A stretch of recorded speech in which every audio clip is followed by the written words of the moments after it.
Bwana asifiwe.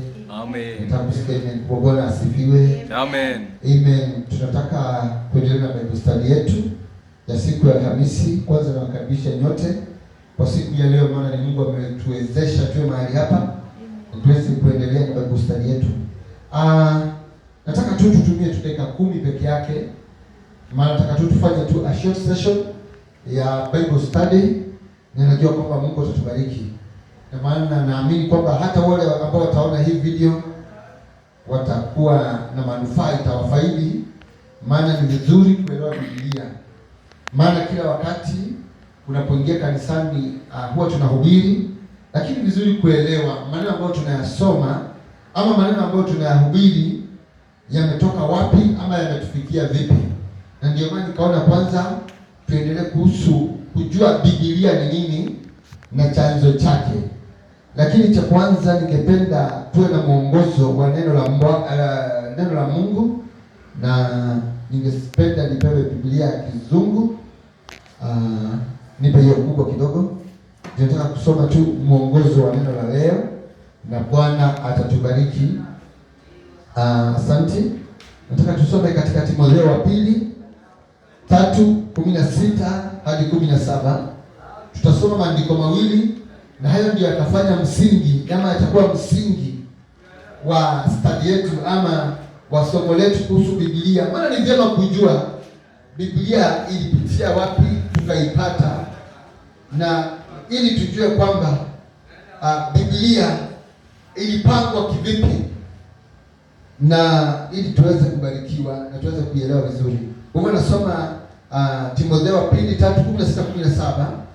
Yasema hivi: All scripture is given by inspiration of God and is profitable for doctrine, for reproof, for correction, for instruction into righteousness, that the man of God may be perfect, thoroughly furnished to all good works. Say amen. Amen. And all scripture is given by inspiration from God. The scripture that we read, the scripture that we call the Bible, it is scripture that is given by inspiration. Kwa Kiswahili nasema ni wahai. Yaani mwenye alikuwa anaandika alipata that inspiration, ama huo ufunuo ama huo wahai kutoka kwa Mungu mwenyewe, na ndio maana akaandika Biblia. Tunajua vizuri kwamba Biblia haikuandikwa na Mungu.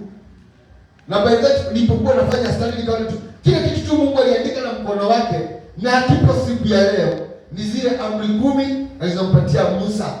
Hakuna mahali pengine Mungu aliandika Biblia. Ni watu wameandika wakiwa na inspiration ama wakiwa na ufunuo, wakipewa huo ujuzi na Mungu, na huo ujuzi ni wa kufanya uwe wise to salvation through faith. Yaani uwe mwerevu kuhusu wokovu ndani ya Yesu Kristo kupitia kwa imani.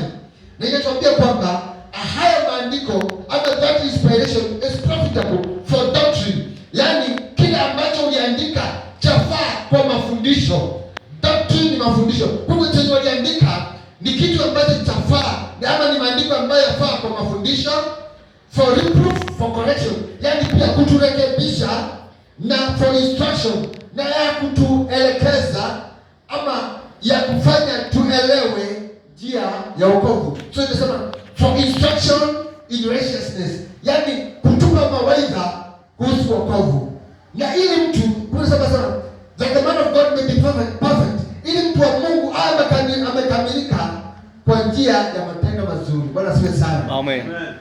Kwa hivyo tunaona kwamba haya maandiko yote ambayo tunayasoma na ambayo tumepewa na Mungu, maana tuliyapata yakiwa yameandikwa, tumepewa kwa faida yetu, ili atuelekeze kwa njia ya imani na tumjue Yesu Kristo. Sema amen. Amen. Na ndio maana Biblia ambayo tunaitumia kama hii nasoma hapa ni Biblia ambayo imeandikwa kwa takriban miaka 1600. 1600 years Biblia iliandikwa.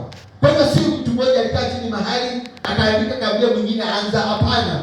Walikuwa watu tofauti, wakaandika njia tofauti katika sehemu tofauti. Baadaye Biblia ambayo tuko nayo sasa, na nitakueleza ni kwa nini tuko na hii Biblia na vitabu ambavyo vipo hapa ndani. Ni kwa sababu hii Biblia hakuna maandiko mengi yalikuwa wakati ule, lakini kuna maandiko yalikuwa canonized,